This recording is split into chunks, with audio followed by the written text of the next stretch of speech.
இன்றைக்கு உங்களிடம் நல்ல சந்தோஷமா பேசணும் என்று நான் நினைக்கிறேன். நினைத்து உங்களிடம் வீடியோ போட்டுக்கிட்டு இருக்கிறேன், பேசிக்கிட்டு. அதாவது என் வாழ்க்கையில் நடந்தது மட்டும்தான் உங்களுக்கு நான் கூறுகிறேன். மற்றது எதையும் நான் கூறுவதில்லை. மற்றவங்களை பேசி நமக்கு எந்த ஒரு பிரயோசனமும் ஆக போறதும் இல்லை, ஆவதும் இல்லை.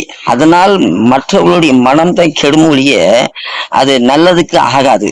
அப்படி இருக்க சூழ்நிலையில எனக்கு நடந்த சில சம்பவங்களும் உங்களுக்கு நான் கூற நினைக்கிறேன். அதாவது பாச பிணைப்பில் உருவாகும் ஒரு உறவுகள், அது நம்மளுடைய குழந்தை, இரத்த பாசத்தில் உருவாகும் குழந்தைகள்.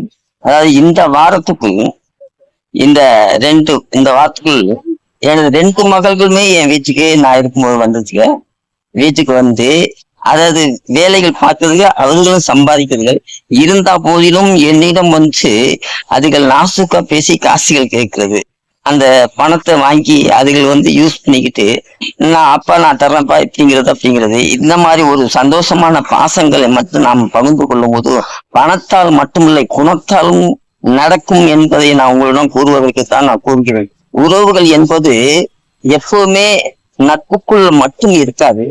அந்த பணங்களும் நமக்கு அப்பப்ப கொஞ்சம் செலவழித்து கொண்டு இருக்கும் போது நம்மிடம் இருக்கும் அந்த அன்பு எப்பவுமே பிரியாம இருக்கு என்பதற்கு இந்த உதாரணம் உங்கள்ட்ட கூறுகிறேன். நாம யாருக்காக நாம பிறந்தோம், யாருக்காக நம்ம வளர்ந்தோம், நாம யாருக்காக கஷ்டப்படுகிறோம், நாம யாருக்காக சம்பாதிக்கிறோம் என்ற கருத்துக்கு நம்ம பார்க்கும்போது இந்த உலகத்தில் பிறந்தவுடன் நம்ம உறவுகள் மட்டும் இல்லாமல் நம்ம சுற்றி இருக்க அனைவருக்குமே நமக்காகத்தான்.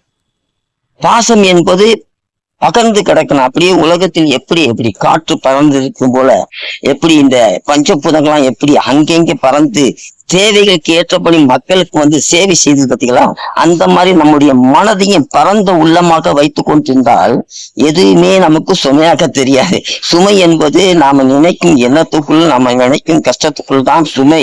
அதை நம்ம வெளியோட்டமா வைத்துக் கொண்டிருந்தோம்னா நமக்கு எப்பவுமே மனம் கலகலன்னு இருக்கும்.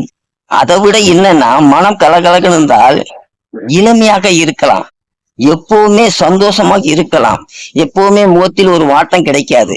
போனதையும் வந்ததையும் நினைத்து நினைத்து கொண்டிருந்தால் எதுவுமே கதை நடக்க போவதில்லை. அதனால் நான் உங்களிடம் கூறுகிறேன், என்னிடம் இருந்த அனுபவங்களை உங்களிடம் கூறுகிறேன். என் பிள்ளைகளிடம் என் நேற்று பெரிய மக எனக்கு வந்தவொடனே நல்லபடியா சமைச்சு கொடுக்கணும்னு சொல்லி தன் காசை போட்டு அது இதுன்னு வாங்கி சிக்கன் அதுன்னு வாங்கி எனக்கு சமைச்சு கொடுத்துட்டு, இன்னைக்கு நான் காலையில வேலைக்கு கிளம்பும்போது அப்பா எனக்கு வந்து ஆட்டோவுக்கு காசு கொடுத்து போப்பான்னு நாசுக்கா கேக்குதுங்க. அப்ப எவ்வளவு வேணும்னு நான் கேட்டேன். 500 ரூபா. நான் என்ன செஞ்சேன், 1000 ரூபாய் கொடுத்துட்டு வச்சுட்டு வந்திருக்கிறேன்.